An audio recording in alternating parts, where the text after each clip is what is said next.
वक्फ bill के विरोध में सड़क से लेकर सदन तक प्रदर्शन की रूपरेखा अब तय कर ली गई है और इसकी बानगी भी नजर आ रही है। दिल्ली के जंतर मंतर पर मुस्लिम पर्सनल लॉ बोर्ड के प्रदर्शन में एआईएमआईएम अध्यक्ष असदुद्दीन ओवैसी समेत विपक्ष के कई सांसद शामिल हुए।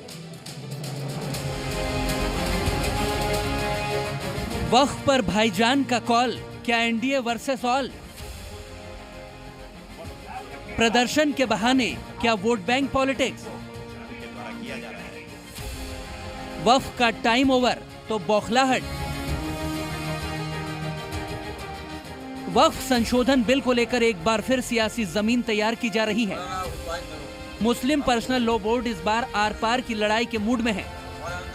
सरकार को सड़क से लेकर सदन तक घेरने के लिए रोड मैप तैयार किया जा रहा है, जिसकी बानगी आज दिल्ली में दिखाई दी।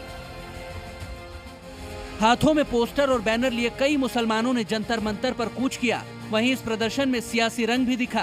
मंच पर ओवैसी ने मोर्चा संभाला और मोदी सरकार पर आरोप लगाते हुए कहा कि ये कानून बनाकर मुसलमानों की मस्जिदें और कब्रगाह छीन लेने की कोशिशें कर रहे हैं। हमारा काम विरोध करना है क्योंकि ये अनकॉन्स्टिट्यूशनल है।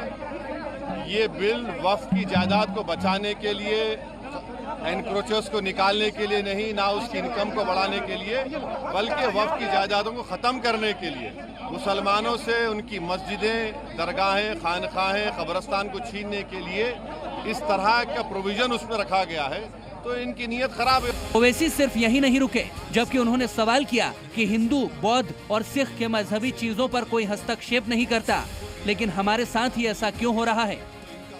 वो सरकार कहती है हमारी प्रॉपर्टी है, कल कलेक्टर ऑर्डर करेगा और नोटिस लगा देगा गवर्नमेंट प्रॉपर्टी। वही तो कर रहे हैं। और हिंदू धर्म में, सिखों के धर्म में, जैन धर्म में, बौद्ध धर्म में उनके जो मजहबी बोर्ड्स हैं, उसमें तो कोई उन्हीं का मजहब का नहीं बन सकता है। यहाँ पर आप कैसे बना रहे हैं फिर? और ज्यादा बना सकते हैं क्या? इससे वक्फ को बचाने का कोई ताल्लुक नहीं है। वक्फ बिल के खिलाफ प्रदर्शन को विपक्ष का भी साथ मिला। कांग्रेस, समाजवादी पार्टी और टीएमसी समेत कई विपक्षी दलों ने इसका समर्थन किया। लोकतंत्र में उनको अधिकार है, सबको अधिकार है कि जो बातें मन की न हो, जो बातें समझते हैं कि उनके साथ अन्याय हो, तो लोकतांत्रिक ढंग से उसका विरोध करें। और सरकार को की भी जिम्मेदारी बनती है खुले मन, खुले दिल, खुले दिमाग से देश बड़ा है, देश की एकता बड़ी हुई है, ये सोचकर उनकी बातों को सुने। वहीं कांग्रेस ने बिल के बहाने मोदी सरकार को कटघरे में खड़ा किया है। कांग्रेस सांसद इमरान प्रतापगढ़ी ने कहा कि ये सरकार की तानाशाही है। सरकार को समझने की जरूरत है। बहुत विरोध है, आप खुद कह रहे हैं, मीडिया के साथ ही कह रहे हैं कि बहुत विरोध है। ऐसे में सरकार जो तानाशाही थोपने की कोशिश कर रही है, उसके खिलाफ लोकतांत्रिक तरीके से अगर संस्थाएं विरोध कर रही हैं तो अच्छी बात है, विरोध करना चाहिए। क्योंकि सरकार क्यों तानाशाही थोपना चाहती है? वक्फ की जमीनें लूट करके अपने उद्योगपति दोस्तों को देना चाहते हैं क्या?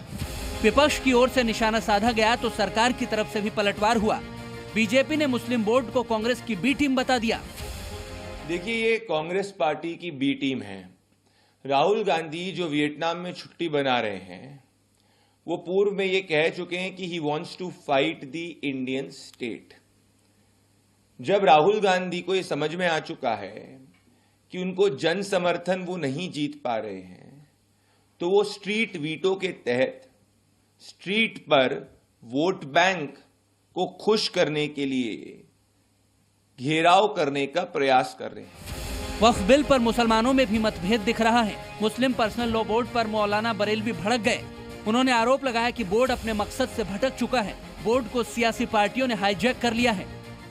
मुस्लिम पर्सनल लॉ बोर्ड अपने असल मकसद से भटक गया है और पहले बोर्ड में कोई भी पॉलिटिकल शख्सियत को ओहदा या मेंबर नहीं बनाया जाता था, मगर आजकल का जो बोर्ड है, इस बोर्ड में हिंदुस्तान में जितनी भी सियासी जमातें हैं, पॉलिटिकल पार्टियां हैं, उनके अक्सर मेंबर पार्लियामेंट हो या और ओहदेदारान हो, वो सब मुस्लिम पर्सनल लॉ बोर्ड के मेंबर हैं या उनको कोई न कोई जरूर पोर्टफोलियो दिया गया है।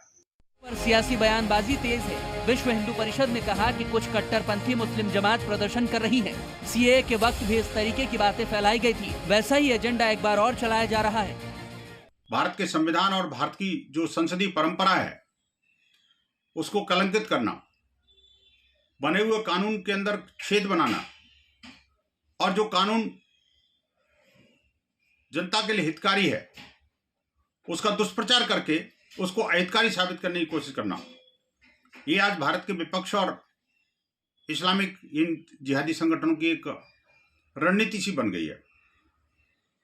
लेकिन खैर जनता जानती है और मुस्लिम समुदाय का जो सुधी वर्ग है थोड़ा बहुत, वो भी इस बात को समझ रहा है अच्छी तरह से।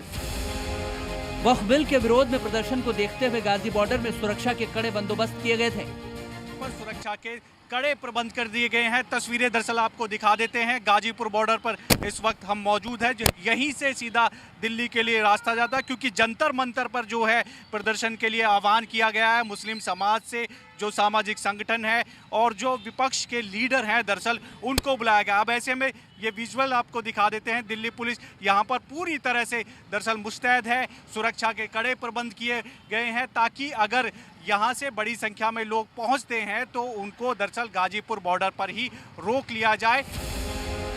जहाँ एक तरफ वक्फ बिल को लेकर जंतर मंतर पर प्रदर्शन हो रहा था, वहीं दूसरी तरफ हिंदू संगठन इस बिल के समर्थन में हल्ला बोल कर रहे हैं। हिंदू संगठन के कई लोग जंतर मंतर पर ही all India Muslim personal law board के धरने के विरोध में प्रदर्शन पर बैठ गए और हनुमान चालीसा का पाठ करने की जिद करने लगे। हालांकि दिल्ली पुलिस ने हिंदू संगठनों के कार्यकर्ताओं को हिरासत में ले लिया। भारत माता की, भारत माता की। धरना प्रदर्शन पर बैठ गए। धरना प्रदर्शन पर बैठ गए। भारत माता की, भारत माता की। वक्फ बोर्ड कानून रद्द करो, वक्फ बोर्ड कानून रद्द करो, वक्फ बोर्ड कानून रद्द करो, वक्फ बोर्ड कानून रद्द करो। हिंदुओं के सम्मान में, हिंदुओं के सम्मान में, अपनी जमीन जायदाद को बचाने के लिए। वक्फ पर सियासी तलवारें खिंच चुकी हैं। एक तरफ सरकार है तो दूसरी तरफ विपक्ष।